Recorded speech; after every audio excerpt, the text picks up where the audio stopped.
अरे प्रकाश अंकल, आप यहाँ? अंकल नमस्ते। नमस्ते अंकल। नमस्ते अंकल मैं तेज बीविंग में रहता हूँ। माफ करना बेटा, मेरा ध्यान कहीं और था।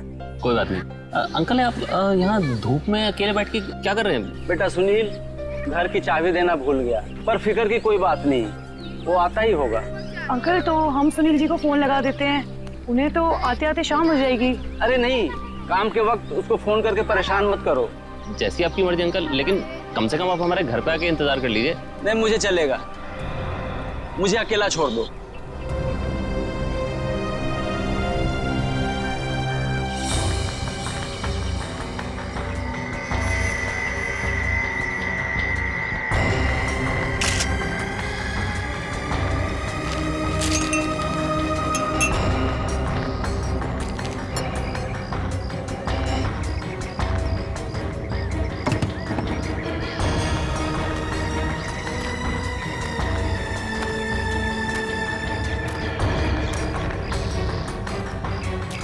एक बात बताइए जी, आप सब लोग यहाँ पर खाना खाने बैठे थे है ना, तभी ये हाथ खाने में गिरा? जी सर। ऐसा डरावना हाथ तो हमने पहले कभी देखा ही नहीं। और सर हम तो एकदम से डर गए थे।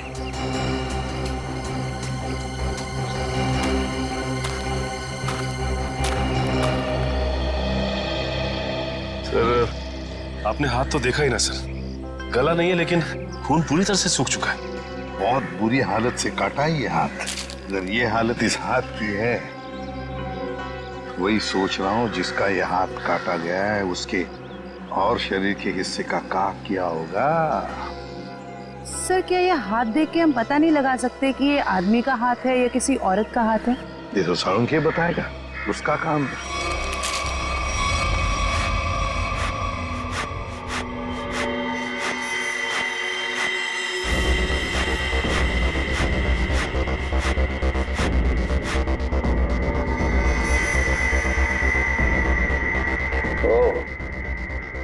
इन मुजरिमों के हौसले भी दिन ब दिन बुलंद होते जा रहे हैं। ओए, अकेले में क्या बातें कर रहा है? मुझसे बात कर। क्या पता चला, बताओ जल्दी। बस जिस किसी का भी हाथ है उसका डीएनए मरने वाले की कहानी पुकार पुकार कर बता रहा है। ऐसी क्या कहानी बता रहा है सर? सचिन, जिस किसी का ये हाथ है उसकी उम्र 40 से 45 साल की है। और बॉस, इसके साथ जो कुछ हुआ है उसे सोच करके भी रोंगटे खड़े हो जाते हैं। रोंगटे खड़े हो जाते? क्यों सालूम के साहब? इसके हाथ में से खून का एक एक कतरा निचोड़ निचोड़ के निकाला गया है। क्या कह रहे हैं सर आप? इतना कुछ किया गया इस बेचारे के साथ इसे मारने से पहले? हाँ, और ये सुइयां, ये तारें, ये सब इस हाथ के प्रेशर को, वॉल्यूम को और डेंसिटी को बता रहे हैं। लेकिन सर जब आदमी मर चुका है और उसके हाथ में खून ही नहीं तो प्रेशर कैसा? एक डेड बॉडी का भी एक निश्चित वॉल्यूम, निश्चित प्रेशर और निश्चित डेंसिटी होती है, लेकिन इसके मुर्दा शरीर का वो डेंसिटी, वो वॉल्यूम और वो प्रेशर तीनों कम है। और ये हाथ देखो बॉस, इस हाथ को देखने से लगा है कि किसी ने बहुत ही क्लिनिकली, सर्जिकली इस हाथ को काटा है। अच्छा, मतलब किसी ऐसे आदमी ने ये काम किया है जो मेडिकल के बारे में जानता है। शायद डॉक्टरी पेशे का हो सकता है, लेकिन ये है कौन, ये जानने से पहले हमें ये पता लगाना होगा कि ये हाथ किस आदमी का है। और ये हमें इस हाथ के ऊपर मिली अंगूठी ही बता सकती है। लेकिन सर उस अंगूठी को तो जंग लग गया था ना? हाँ, अंगूठी को जंग लग गया था। किसी ने बॉस उस अंगूठी को ब्रिंजोन कार्बाइड नाम के केमिकल में डाला है ताकि जंग हट जाए और उस अंगूठी का असली रूप हमारे सामने आ जाए। एक मिनट।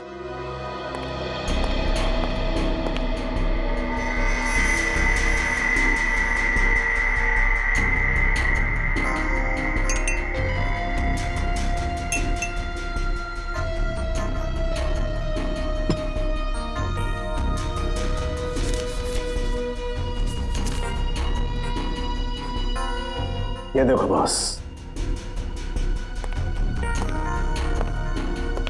ये अंगूठी एकदम साफ,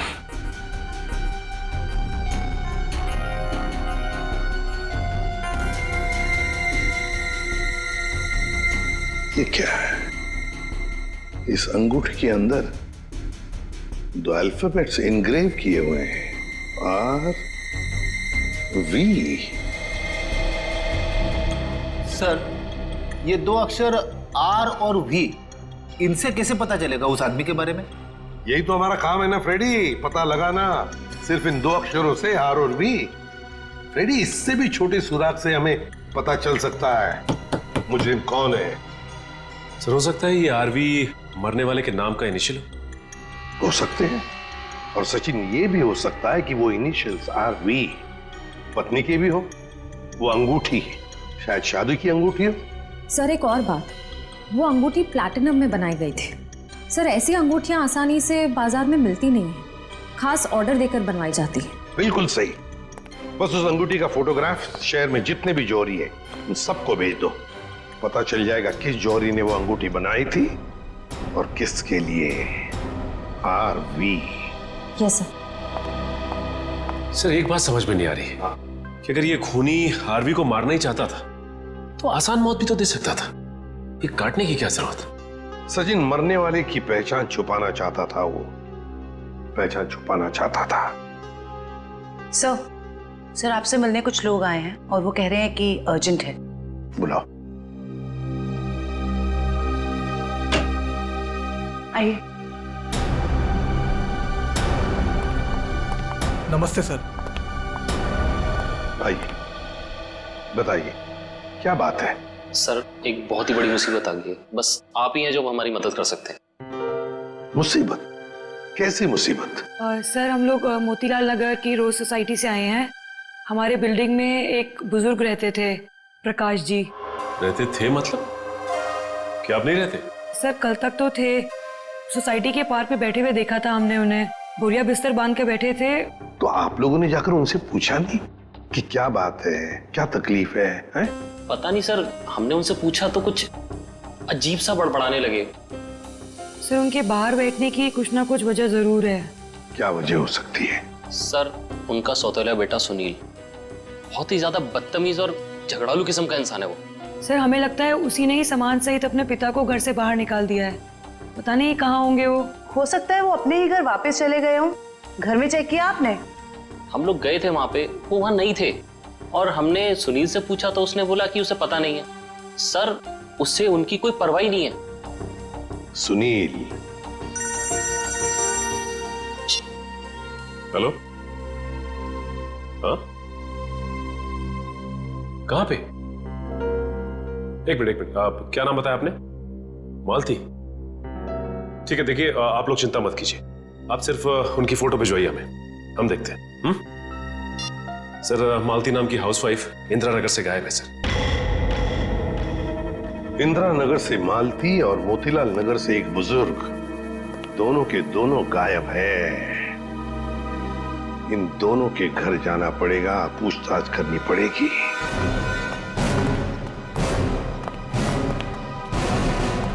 सर हमने मिस्टर सुनील का घर अच्छे से चेक किया, प्रकाश जी नहीं है वहाँ पे, और ना ही कोई ऐसा सुराग मिला है जिससे प्रकाश जी के बारे में कुछ पता चल सके।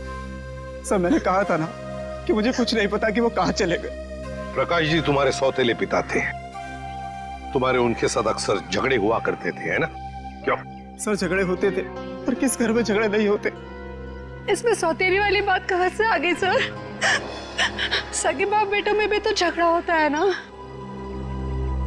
मैंने उन्हें हमेशा सखी से ज्यादा समझा। अगर इतना प्यार था तो फिर उन्हें बाहर क्यों छोड़ दिया? सर उन पे घर की डुप्लीकेट चाबी थी, चाहते तो घर में बैठ सकते थे। सर मुझे तो लगता है कि इन दोनों ने ही मजबूर किया होगा उन्हें घर छोड़ने के लिए। ये आप क्या कह रहे हैं सर? हम ऐसा क्यों करेंगे? सर आपको क्या लगता है मैं अपने पापा के साथ कुछ गलत करूंगा? सर मेरे पापा को ढूंढ के ला दीजिए। हाँ, प्रकाश जी को तो हम ढूंढ कर निकालेंगे ही निकालेंगे, वो तो हमारा फर्ज है। लेकिन एक बात याद रखना, अगर पता चला तुम लोगों ने अपने पिताजी के साथ कोई गैर बर्ताव किया है तो अच्छा नहीं होगा, समझे?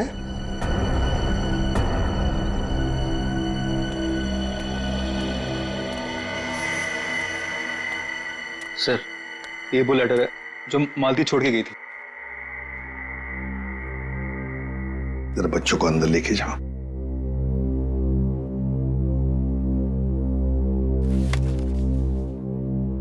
मैं मालती अपने पूरे होश में बिना किसी दबाव के ये खत लिख रही हूं। मैं अपनी रोजमर्रा की आम जिंदगी से इस घर गृहस्थी से तंग आ गई हूं और अपनी मर्जी से छोड़ के जा रही हूं। मुझे माफ कर देना विनय, माफ कर देना राहुल। कुछ दिन आप सबको बहुत तकलीफ होगी मेरे बिना, मगर फिर आदत पड़ जाएगी। मेरे वापस आने की उम्मीद मत रखना, हमारा साथ यहीं तक ही था। मालती। सर, ऐसे कैसे कोई पत्नी अपने बसे बसाए घर को छोड़ के जा सकती है? वही तो। वो मैं कल बच्चे को स्कूल छोड़ने गई थी ना, तब वो मुझे वहां मिली थी, तो मुझे उसका बर्ताव कुछ अजीब सा लगा।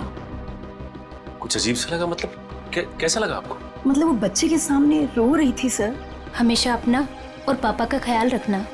आप कहीं जा रहे हो क्या? मैं भी चलूंगा आपके साथ। नहीं बेटा, मैं कहीं नहीं जा रही। और रोते रोते उसने बच्चे को वैन में बिठाया और वो सब्जी लाने के लिए चली गई, और जाते जाते उसने अपना मोबाइल फोन भी तोड़ दिया। ये तो बड़ी अजीब बात है। कैसे गई वो वहां से? वो ऑटो से गई सर। और कहाँ गई, कुछ पता चला? मेरा मतलब है क्या सुना आपने? नहीं, मैं सुन नहीं पाई सर। चलो ठीक है, थैंक यू वेरी मच।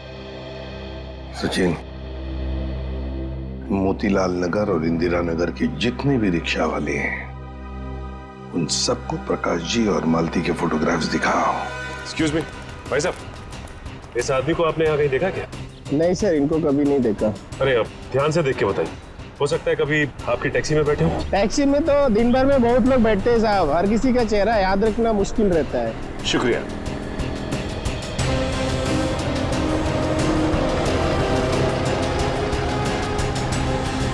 भाई साहब, आप देखिए इन्हें, कहीं देखा है आपने? इस बुजुर्ग आदमी को तो मैंने पिंजर की खाड़ी के पास छोड़ा था। पिंजर की खाड़ी?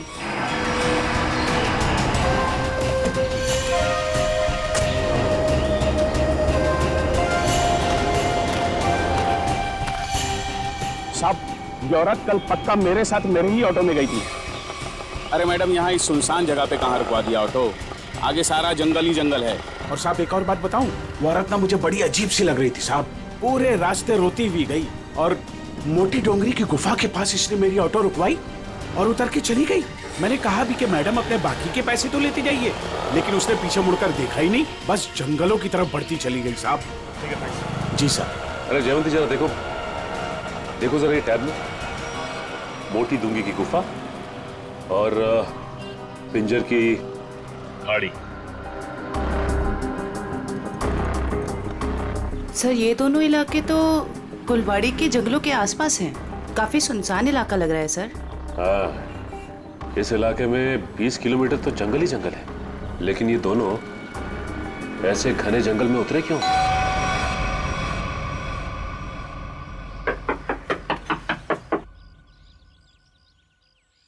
बड़ी अजीब बात है, रिंग पे आरवी गुदा है और नाम हितेन कुमार। हो सकता है इस घर के किसी और सदस्य के नाम के इनिशियल्स हों ये, क्योंकि उस जौहरी को पूरा यकीन था कि इस रिंग का ऑर्डर इसी घर में से किसी ने दिया है। जी कहिए। नमस्ते, हम सीआईडी से हैं। सीआईडी? अंदर आइए।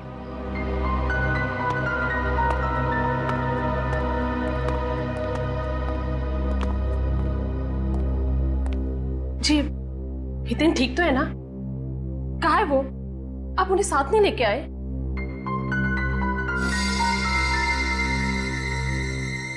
क्या आप इस अंगूठी को पहचानती हैं?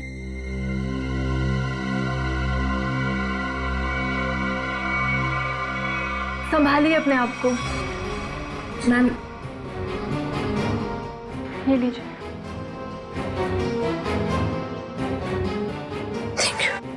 क्या आप बता सकती हैं कि इस अंगूठी पर जो आरवी इनिशियल्स बने हुए हैं, इनका क्या मतलब है?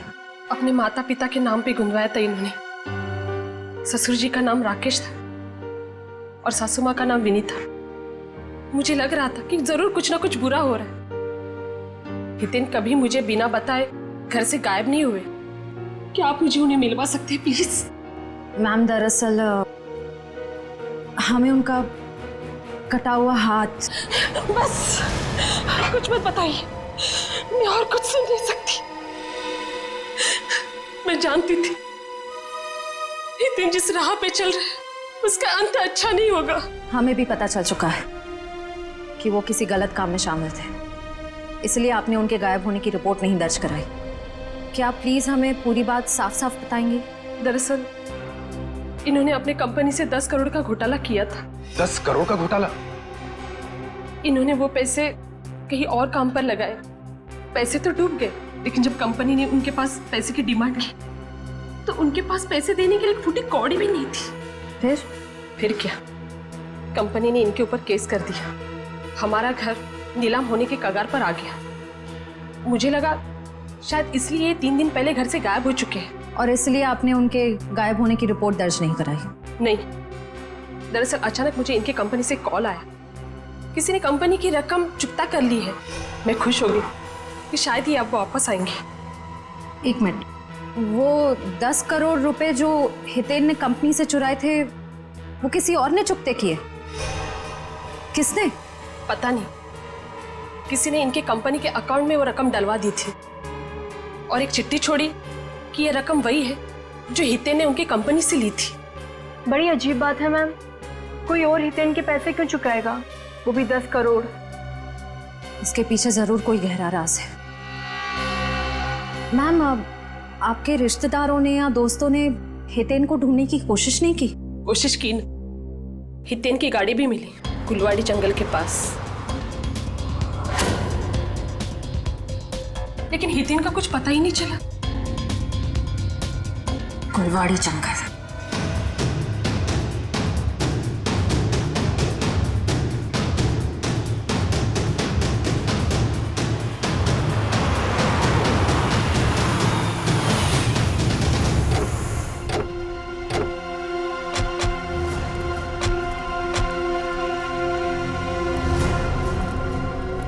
सर, ये जंगल तो काफी डरावना है। प्रकाश जी और मालती यहाँ क्या करने आए होंगे? हो सकता है उन्हें झांसा दे के लाया गया हो या जबरदस्ती यहाँ पे ले आया गया हो।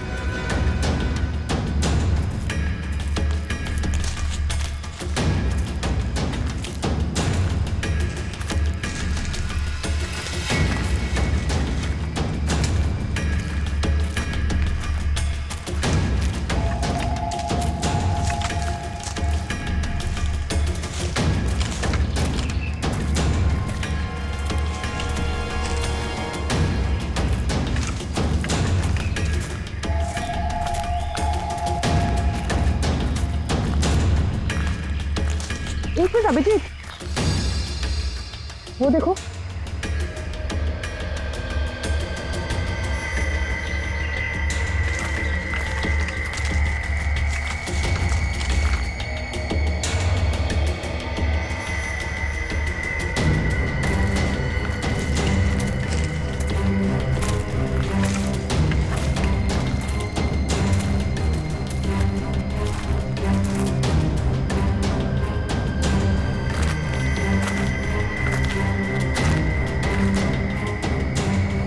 इतने सारे कपड़े, ये जूते,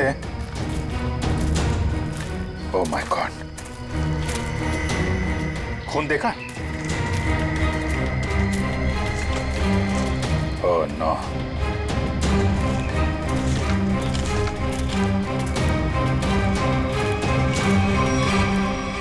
ये खोपड़ियां, ये हड्डियां,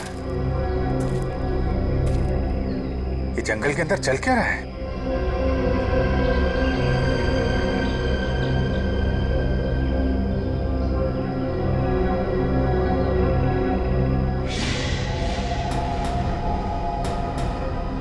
कौन है?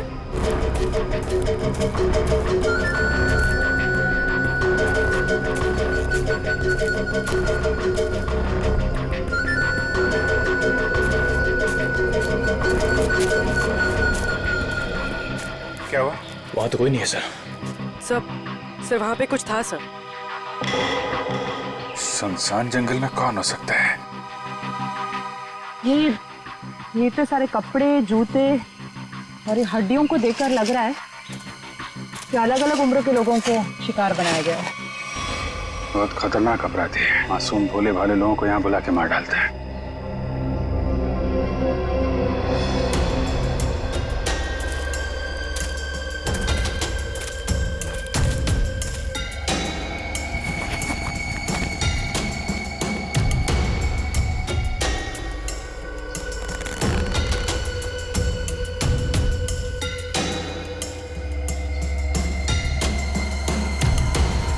प्रकाश जी का बैग है ये अपने बीवी बच्चों की फोटो लेके यहाँ पे क्यों आए थे?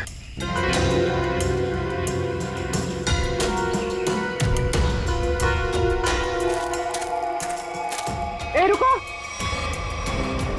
क्या हुआ?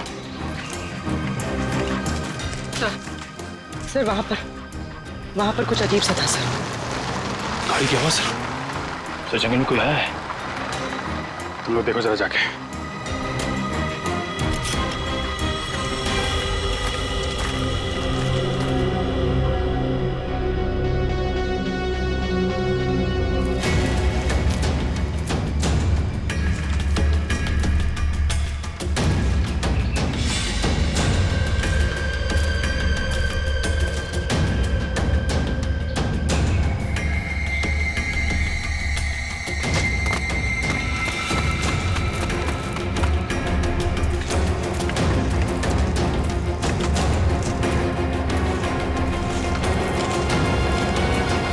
हितेन का कटा हुआ हाथ और उसकी गाड़ी मिलती है गुलवाड़ी जंगल के आसपास। समझ में नहीं आ रहा, पता नहीं क्यों सचिन, मुझे ऐसे लग रहा है कि हितेन का केस, मालती का केस और प्रकाश जी का केस, इन तीनों केसेस का आपस में कोई ना कोई संबंध है, कोई ना कोई संबंध है। सर प्रकाश जी और मालती के बारे में कुछ और पता चला है। क्या? सर ठीक हितेन की तरह ही प्रकाश जी और मालती दोनों कर्जे में थे। प्रकाश जी के बेटे को 5 लाख रुपए देने थे और मालती जी का घर गिरवी रखा था।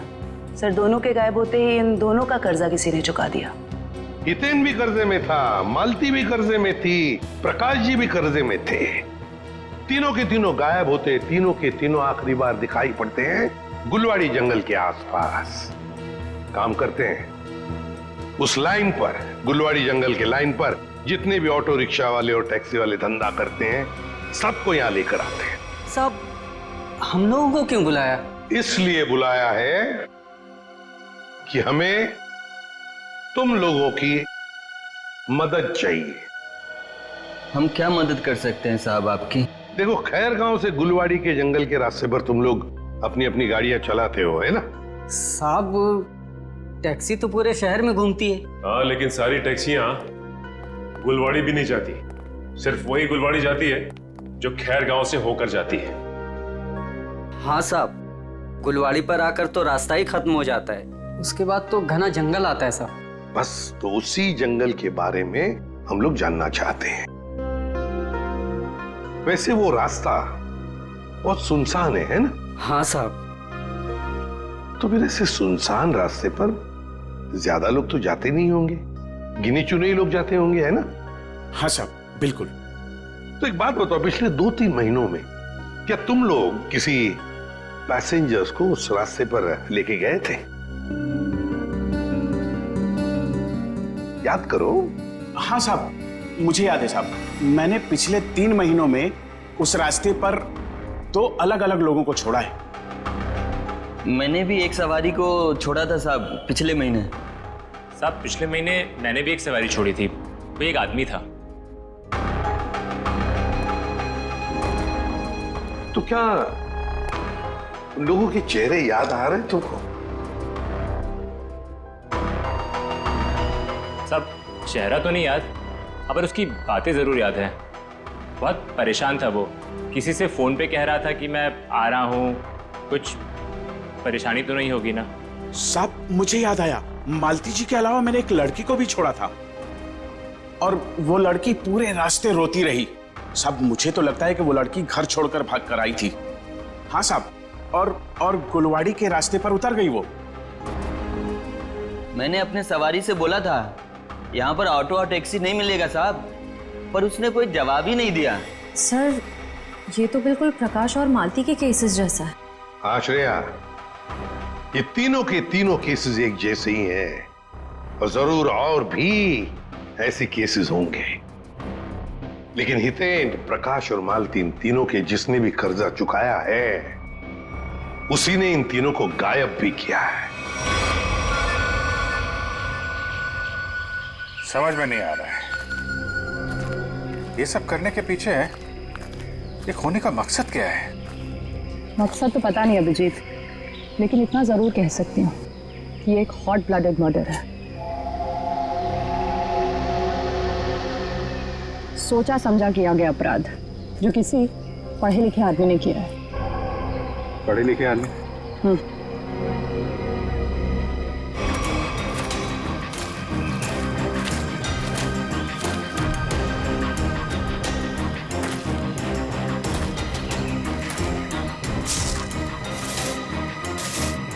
ये देखा? जंगल में पाइप कैसे आ गई? लेकिन नक्शा में तो कोई पाइप वगैरह नहीं थी। वही तो, कहीं ये पाइप भी उन अपराधियों ने तो नहीं लगाई है। काटो जरा सा। निखिल, गाड़ी की आवाज उसी वक्त आई जब हम जंगल में थे। ये कोई संयोग नहीं है। मतलब मुजरिम को भनक लग गई थी हमारे जंगल में आने की। भले ही भनक लग गई हो, लेकिन हमारे हाथों से बचेंगे नहीं हमको।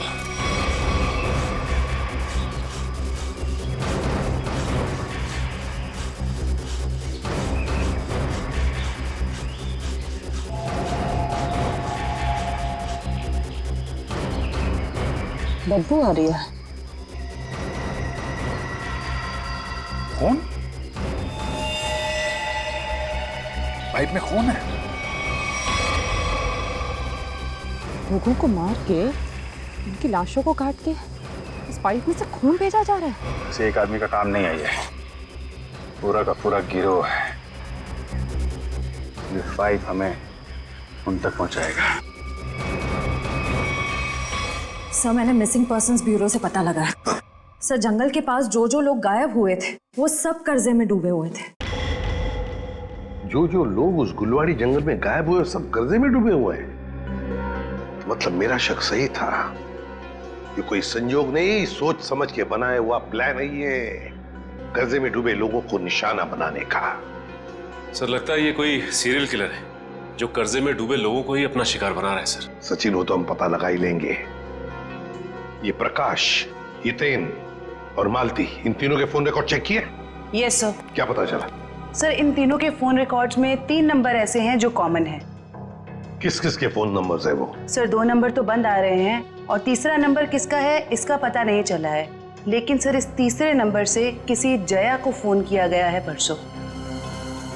तीसरे नंबर से जया को फोन किया गया है? तो फिर लगता है जया की जान को खतरा है। जया की जान को खतरा है। श्रेया, इस जया को फोन करो, पूछो उससे क्या वो किसी कर्जे में डूबी है क्या।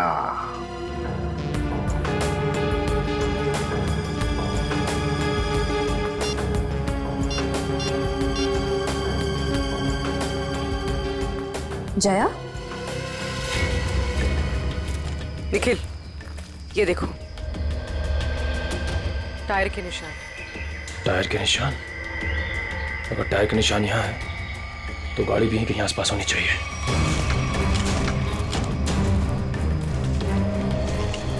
गाड़ी उस तरफ है, संभाल के।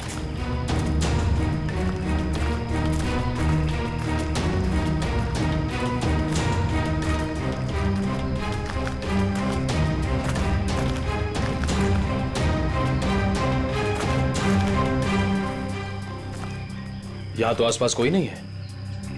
इंजन अभी भी गर्म है।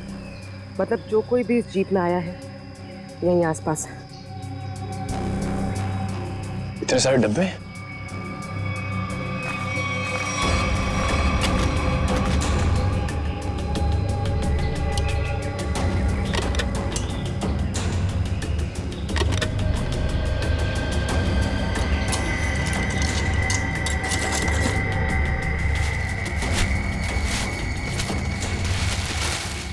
ये तो अस्पताल का सामान है। यहाँ इस जंगल के बीच क्या कर रहा है? वही तो।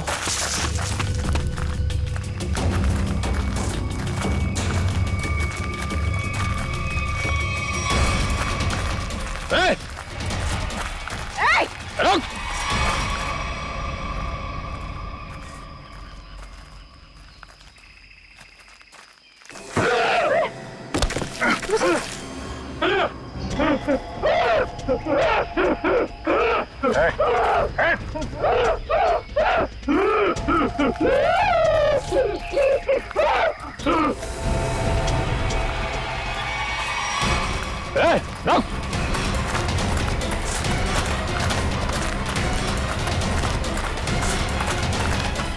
देखो क्या है, क्या बात है?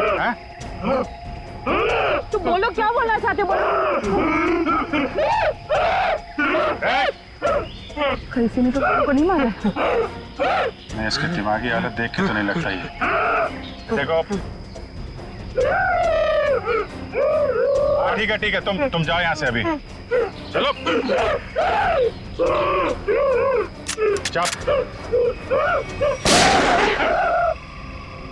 तुमने गोली क्यों मारी? वो बेचारा डर के भाग गया। वापस आके इसको बचा लेंगे। पहले प्रकाश और मालती को बचाना जरूरी है, कहीं उनकी भी ऐसी हालत ना हो जाए।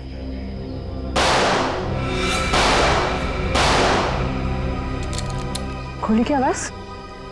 कहीं निखिला पूरी मुसीबत में तो नहीं? लेकिन उन्हें ढूंढेंगे कैसे अभी? जिधर से गोली की आवाज आई है उधर। देखो प्लीज, जब तक मुझे पैसे नहीं मिलेंगे तुम फोन पे ही रहना।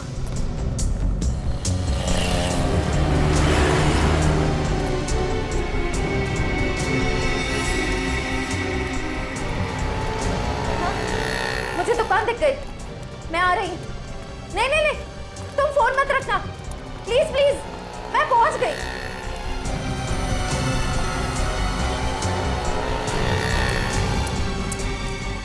भाई साहब वो मिट्टी का तेल दो ना।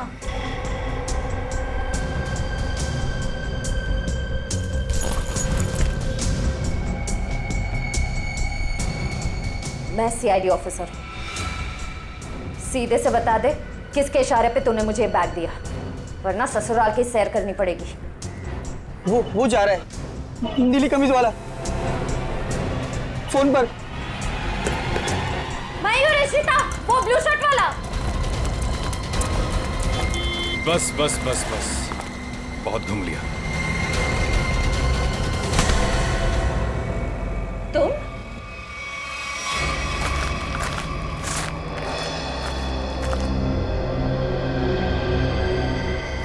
घसीटने का निशान।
रुक जाओ।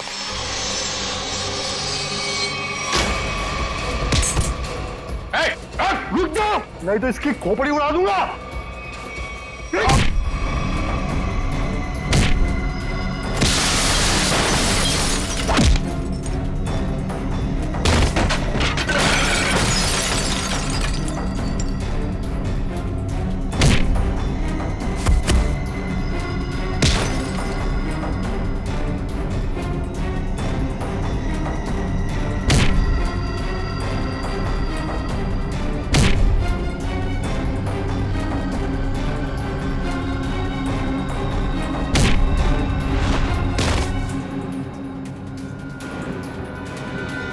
बॉस, लगी तो नहीं?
पूर्वी, उसका नकाब उसका ये साथी उतारेगा।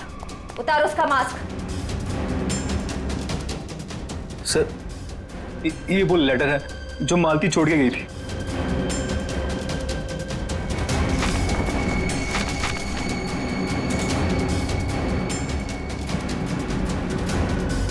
आप क्या कह रहे हैं सर?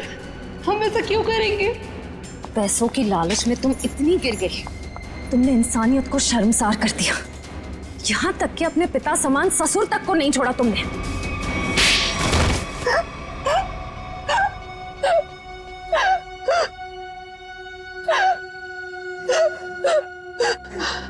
मैंने जो कुछ भी किया लोगों की मर्जी से किया और उन्हें उनके बलिदान का दाम भी दिया।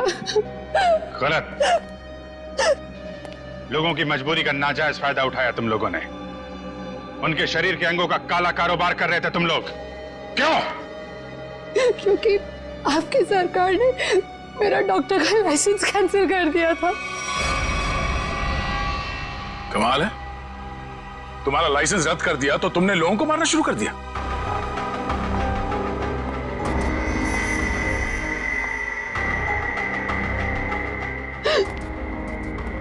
तुम्हारे आड़े टेढ़े एक्सपेरिमेंट ने यह हाल कर दिया लोगों का। शर्म आनी चाहिए तुम दोनों को। इतना नीचे गिर गए कि अपने घर वालों को तक नहीं छोड़ा तुम लोगों ने। क्या करते सर, विदेशी ग्रुप से पैसा ले चुके थे हम, और जो अंग उन्हें चाहिए थे वो हमारे पास नहीं थे, इसलिए सोचा घर वाले ही सही। बड़े बड़े मुजरिम देखे हमने, मगर तुम लोगों जैसे घटिया सोच वाले लोग आज तक नहीं देखा। बीमार हो तुम लोग, इस समाज में रहने लायक नहीं हो। किस्मत अच्छी हुई तो जिंदगी भर जेल में सड़ोगे, वरना आसार तो यही है कि अदालत फांसी देगी तुम्हें। ले जाओ इन्हें। चल।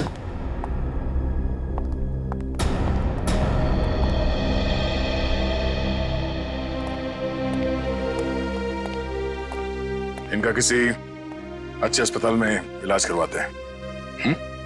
चल।